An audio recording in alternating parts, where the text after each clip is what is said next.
We will continue to fight. The message from 6 protesters convicted of criminal damage at a Lincolnshire RAF base. Their target was unmanned aircraft known as drones being operated remotely over Afghanistan from RAF Waddington. The protesters claim that they're being used to kill civilians, something denied by the MOD. In a moment we'll hear from one of the campaigners, but first Jessica Lane has this report from Lincoln Magistrates Court. Protests outside court as these 6 appeared charged with criminal damage after cutting through a perimeter fence at RAF Waddington. We're actually sending the beginning of our visits to RAF Waddington. Each ordered to pay a total of £100, including £75 for the cost of the prosecution. But they still believe they were right to target the drones. These issues will keep coming before the courts, and there will be ongoing legal initiatives and protests. It would have been lovely to have had an acquittal. That's what I would have liked. An acquittal, and for the magistrate and everybody else in the court saying, let's go walk on Waddington. Armed unmanned Reaper aircraft are playing an increasingly important part in modern warfare. Known as drones, the crews that operate them sit behind a computer screen thousands of miles away. They were operated at a US base by personnel from Lincolnshire. In October last year, a new squadron was formed to operate the aircraft from Waddington. That sparked several protests, including in April when hundreds of people marched to the base. In June, these 6 people were arrested for cutting through the perimeter fence. The 6 defendants say they've tried peaceful protests in the past, but that they weren't effective. They all admitted causing the damage by cutting the hole in the perimeter fence, but said it wasn't criminal. They argued they were trying to prevent a greater crime happening in Afghanistan.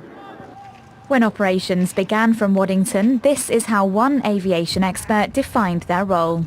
They're fundamentally watching over British forces and their Afghan allies in Helmand province. They're not out to kill bad guys in the Yemen or Pakistan. This is supporting British troops and Afghan nation rebuilding. The Ministry of Defence says the Reaper plays a vital role supporting military operations in Afghanistan.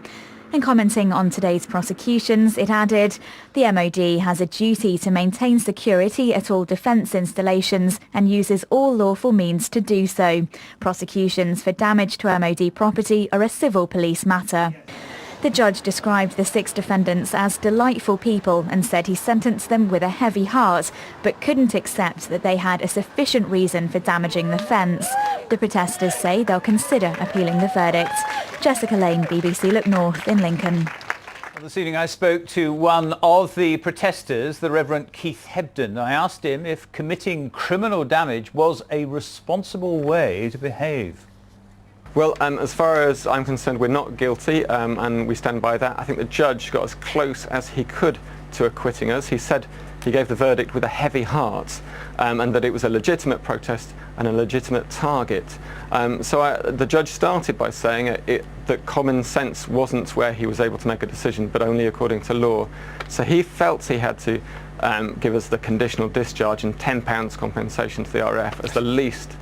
But I think it's clear that we've been vindicated in our actions. There are people being killed, innocent people. Cutting a fence is nothing in comparison to the murder of The MOD says, and I quote, I've got the statement here, it is undoubtedly helping to save the lives of our forces, our allies and Afghan civilians. I mean, it's hard to argue with that. Do you agree with the MOD? I don't. If they really want to save the lives of forces, they can pull them out of Afghanistan. That would be a much more straightforward way. But in the meantime, we have good evidence on the ground in Afghanistan that the use of armed drones is creating new resentment to the UK and to the US and creating a more unstable world and more terrorists. Are you not putting lives at risk by following your own agenda, which presumably is anti-war full stop? All our lives are being put at risk by the use of armed drones, and we need to do something about that and have a public debate. But that's not what the MOD are saying, are they? They say it quite clearly that they're wrong, are they? Absolutely, they're absolutely wrong, and they need to face up to the consequences of what they're doing. And that's what we wanted to do when we went into RAF Waddington. But given that war and fighting will always happen at times, even though you would rather it didn't, and we all would, wouldn't you rather those who are fighting for our country, there would be less risk to them? Big assumption that they're fighting. I'm sure they would have been told they're fighting for our country. There's absolutely no evidence from our governments or from anyone that what they're fighting fighting for is doing anything to benefit our country or to make the world a safer place. We've got no reason to be there, and what we're doing with armed drones is making the world a less safe place. Reverend Hebden, good to talk to you tonight. Thank you very much indeed. Thank you, Peter. Now, the widow of the Red Arrows pilot John Egging has been in London today helping teenagers to realise their potential.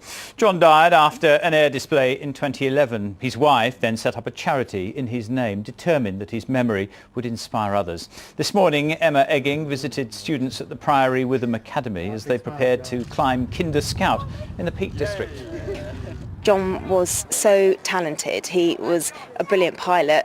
As an instructor, as a teacher, he was able to understand how to bring out the best in the people he worked with, and he was particularly good at doing that with young people. And when he died, I just didn't want to lose that. Before I wasn't too behaved, and I think that's part of the reason I got put on the John Eggins Trust, but it's really helped my behaviour. It's made me a lot more confident, and meeting new people. I didn't really used to like meeting new people, but now I kind of get on with everyone and just go with it.